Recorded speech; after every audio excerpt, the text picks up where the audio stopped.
We are going to get you these live visuals which are coming in straight from Italy. As you can see, Prime Minister Modi is there with Prime Minister Meloni. In fact, let me go across to Rishabh. Rishabh, the G7 summit to which India is a special invitee to. You can see the camaraderie, you can see the body language of the Prime Minister, which goes to show the kind of diplomacy which is expected to happen at G summit. Well, definitely, Meghna. Prime Minister is there at the outreach summit now. The G7 summit started yesterday. Today, the outreach session will begin shortly after the welcome photograph, and the visuals that you are seeing on your screen is from the welcome photograph where the host of G7 summit this year, Giorgia Meloni, who is the Prime Minister of Italy and President of the government of Italy, is welcoming Prime Minister Narendra Modi. Remember, this is the third meeting of Prime Minister Narendra Modi and Giorgia Meloni in last 1 year. They met at the G20 summit here in New Delhi.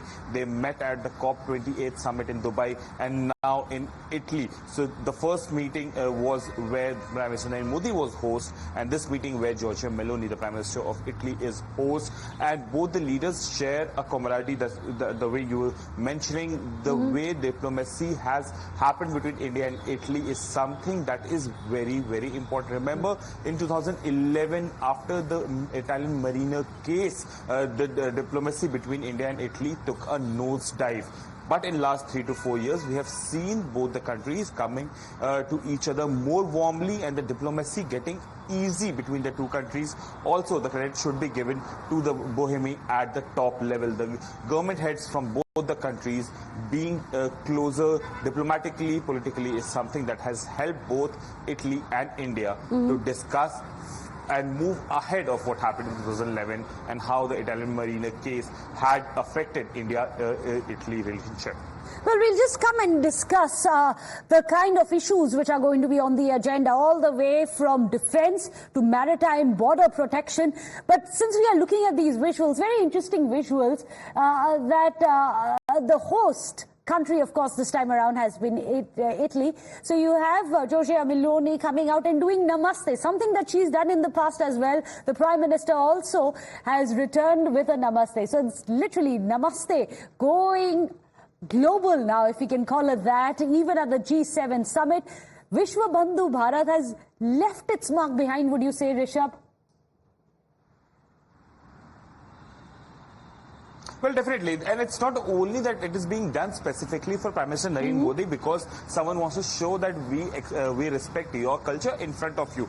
Also, yesterday we saw Giorgia Meloni met the European Parliament President, and there also, European Union President for that matter, and there also Giorgia Meloni greeted the European Union President with a Namaste. So Namaste, and especially in the days after the whole, pandemic, we have seen that Namaste has become the global way of greeting, and that is something that India has given. Definitely, the Vishwa Bandhu, the Vishwa Guru image that India has obtained in last 1 to 1.5 decade, the way India has been there, be it Russia-Ukraine conflict, be it Israel-Gaza conflict, the way India has portrayed itself as being non-aligned to any of the side and having an objective view to all the crises that the world has faced in last 8 to 9 or 10 for that matter a decade or two.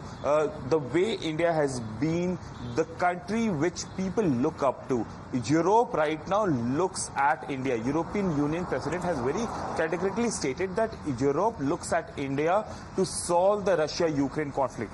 Even the president of Ukraine believes same. India was the one who actually said it on the face to Russia that this is not an era of war. It was Prime Minister Narendra Modi at SCO summit in Uzbekistan in 2022. So the way India's stature as a global power is increasing, especially after India ensured that there is a New Delhi declaration in such a polarized world that showcases the stature of India, getting further. Also, economically, the way India has been sprinting in future, that is something that has given much of weightage to India's diplomacy. Absolutely. India's leader, as well as India's global standing. Vishwa Bandhu is what India is being called, and of course it is helmed by Prime Minister Modi. You can see the warmth, the bonhomie that the Prime Minister shares with the Italian Prime Minister as well. Of course, India is not part of the G7. We'd like to make that very clear. India is a special invitee